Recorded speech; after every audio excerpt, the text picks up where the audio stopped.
the drums rum coming everywhere. So prepare, say a prayer, send the word to beware. Hello, soldier. I am Captain Capa of the Clan's Head Mountain Volunteer Company. We are a Warden Loyalist unit that attempts to innovate in the field of coordinated infantry tactics.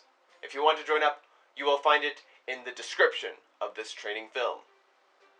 In this series, I'm going to be showing you what you ought to know to fight as an effective warrior on the front line. We're going to be talking theory, then applying that theory to real situations seen on the front, and hopefully by the end, you'll be doing your patriotic duty with a bit more distinction than before. I believe that aside from situations where something you never could have anticipated happens, every infantry death is entirely avoidable. Now, of course, no human being is perfect, and these situations often require split-second decision-making, taking into account a harrowing number of factors. Also, there are times when putting yourself into immense danger and sacrificing your own life to push or defend is entirely needed. If everybody just stuck to the back line, nothing would ever move. But if you pay attention and learn the mechanics, you will die less and be more cost-effective. For the first entry in this series, we will be talking about your rifle, the tool of the infantryman's trade for dishing out death to the enemy. Let's get acquainted with your gun. First things first, and first things obvious. Those 4 white lines coming out of your cursor is your stabilization. The closer they are to the dot, the more accurate your shots will be. As your cursor moves, your aim stability will be reduced.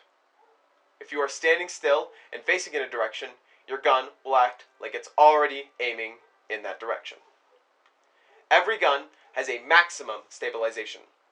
Automatic guns tend to be worse in this regard, as you might expect.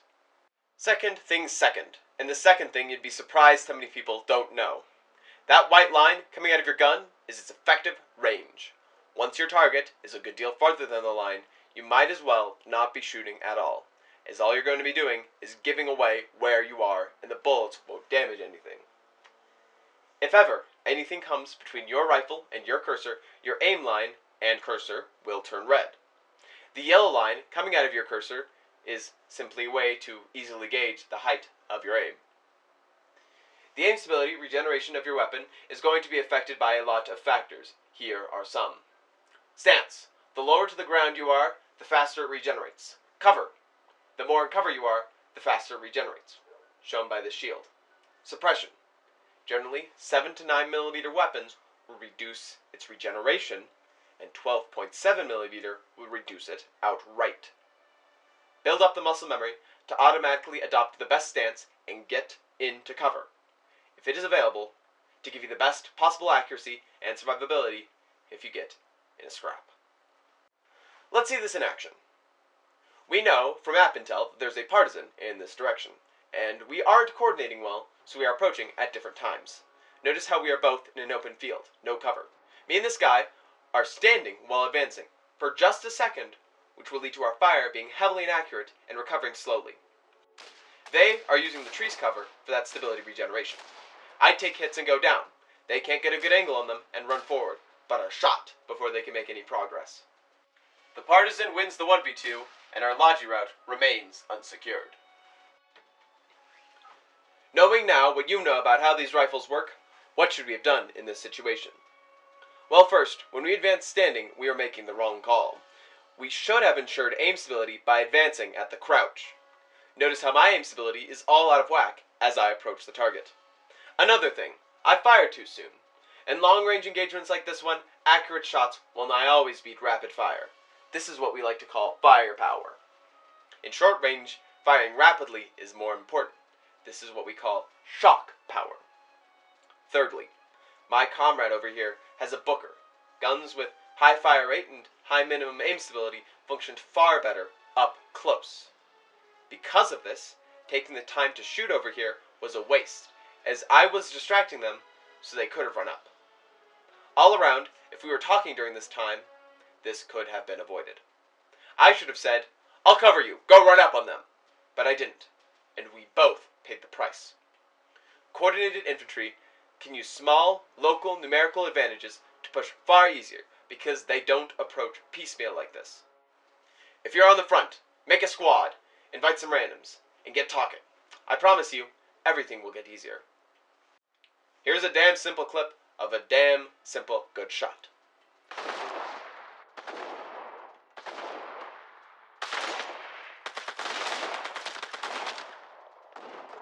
Notice what led up to it, though.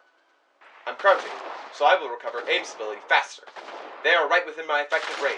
I see the Colonial peeking that corner, so I set my aim right there and don't have to move it. All signals are pointing good. They peek once again. I take the shot, and that's one less collie to deal with. We'll be over, we're coming over, and we won't come back till it's over, over there, over there, over there. Send the word, over there. Cover is a fickle thing to shoot through. To fire into an enemy that's popping their little head out of a trench, you will need an accurate gun, high aim stability on said gun, and to aim your cursor on their head till it snaps. Also, for some reason, trenches will always apply a reduced hit rate, but other sources of cover only work if you're facing the cover. I don't know why. Your best guess is as good as mine. Anyway, let's take a look at this clip of me fighting through a trench system. I noticed this cheeky bugger using their lunaire. I do some stuff I will definitely be talking about in my next episode on positioning, then use shock power with Cascadia, a better weapon than it gets credit for, by the way. And now, I'm on to hitting his ne'er-do-well partner in crime.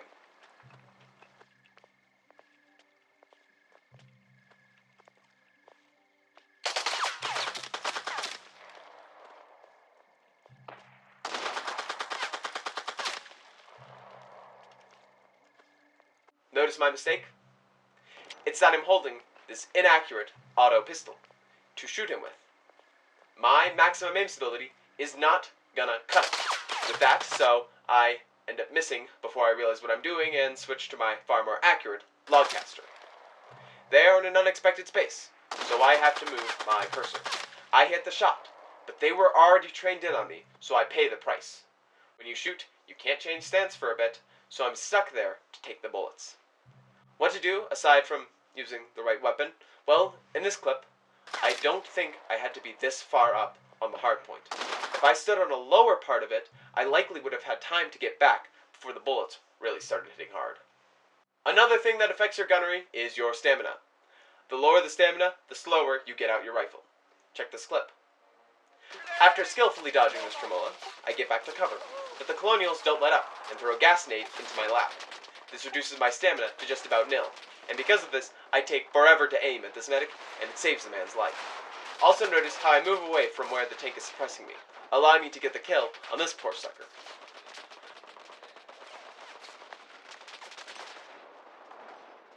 A large factor that saves me is I'm constantly crouching and uncrouching.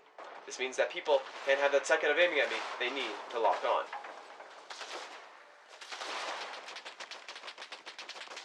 If you aren't slamming your C key, then you're not going to have the chance to slam into your partner back home.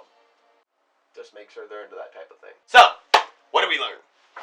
The aiming UI can tell you a lot about how to use your gun.